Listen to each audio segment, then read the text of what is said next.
Beach, Alabama. They looked out and they could see some marine debris, and in that debris they could see a sea turtle about the size of a dinner plate back then. They called their local sea turtle rescue team to find out what was going on, and they found that Sweetpea was out there entangled in fishing line. That fishing line was wrapped so tightly around her front left flipper that it had already cut her down to her bones. So she did have to have that removed as part of her rehab. But you can also see she's got a broken shell.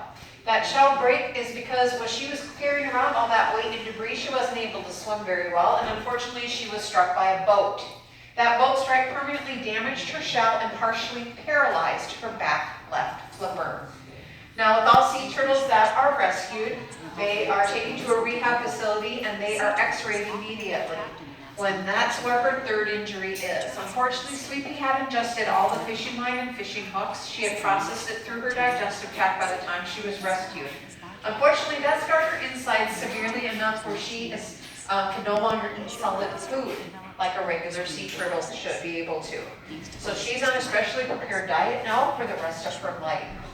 So she spent between 2016 to 2018 in animal rehab, at which point the state of Florida deemed her as an unreleasable sea turtle.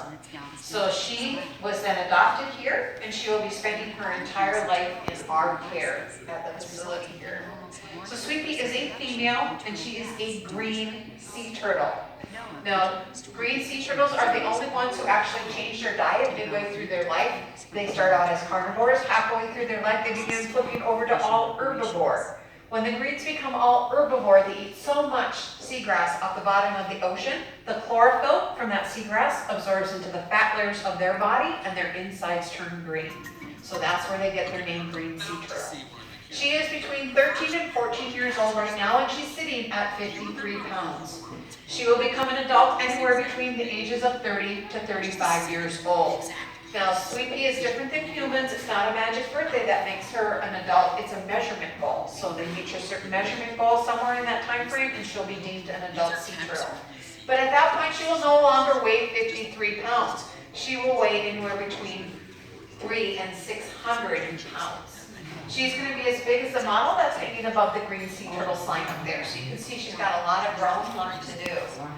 Now, her life expectancy is about 80 to 85 years old. Now, being in human care, she could go longer. So the benefits of her being with us is she has a permanent food supply. She also has no predators, and she also has great medical because she sees the vet once a month. So she's out here, the vet comes out every month and checks on her and makes sure that we're taking good care of her. She also has some things in the water with her. She has some rocks down here. She still thinks that she needs to hide from predators when she goes to sleep. So she's going to camouflage herself. So sea turtles at nighttime will go down. They'll find something to camouflage by. For her, that'll be the rocks down here. And at that point, they can hold their breath anywhere between 3.5 to 4 hours. They'll come up, take a couple breaths, and go back down and finish out their night. Now, she also has some interactive rings in the water with her today. She does have enrichment toys that change out every day. So they're all different combinations that come in and out for her, so she keeps occupied. But some things that people don't realize, that they are different than land turtles. They cannot retract any part of their body into their shell. Now, her shell contains her spinal cord and her rib cage. It also has thousands of nerve endings. She can feel her shell. She loves nothing better than having a good shell rub or scratch. And that's why when she bumps into a lot of these, when you see her bump into the different things, she's usually trying to scratch her shell. Any questions about her? All right. There are 7 species of sea turtles that are left in the entire world. All of them are either threatened or endangered.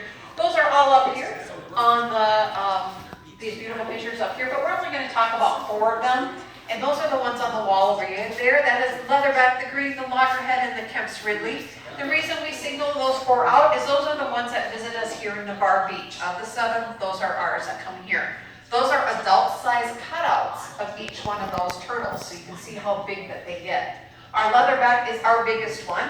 That one is over 7 feet tall. That one is weighs over 2,000 pounds. That's a deep ocean swimmer. And what's really cool about it, it has a leathery back. It does not have a hard shell like the other sea turtles do, because that one can hold its breath 7.5 hours. It can dive as deep as a nuclear submarine. What's even cooler, all of them eat jellyfish, but this one's primary diet is jellyfish. So being the biggest one, it's amazing to me that it survives on that. The green, we've already talked about Sweetpeas. She is the largest of the hard-shell turtles, followed by our loggerheads. Our loggerheads down here, they like to hang out around here, anywhere where there's a pier. They love the piers because piers attract bait fish. They like to eat the bait fish, right? So that's why they come in here. We had 12 nests of loggerheads so far this year, so that was pretty cool. Kemp's Ridley is our smallest one. That one is the most critically endangered one. The Kemp's Ridley was almost extinct back in the 70s and 80s. It is making a comeback through conservation efforts. That's a whole story about the Kemp's Ridley up there. But they are about 22,000 in the world.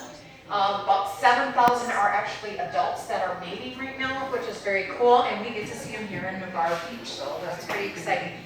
Now, turtle nesting time did end. It started May 1st and went to October 31st. Our sea turtles are out here. There's a few left out here, but they are making their way down the coast of Florida. As the water cools off, they're going to go to warmer water. They will hang around Cuba, the Keys, and the Caribbean for the winter, and then they will make their way back. About mid-April, we start seeing them come back. So pretty cool that they can go all that way and get all the way back in that time frame. So. Let's see, the babies, when they hatch out, only 1 in 1,000 will make it to be an adult sea turtle. Just a fun fact that's really cool about sea turtles is when they do hatch out and they cross the sand on the way to the ocean, very important journey for them to make. They are actually, as they cross the sand, you don't ever want to pick them up and move them. They're crossing the sand, they're imprinting the magnetic pull of the earth in their brain.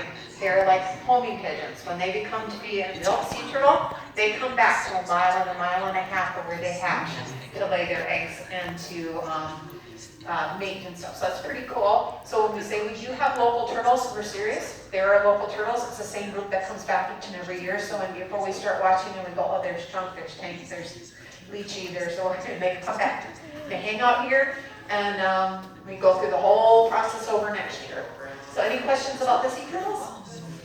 All right. So the rest of the center is a self-guided tour.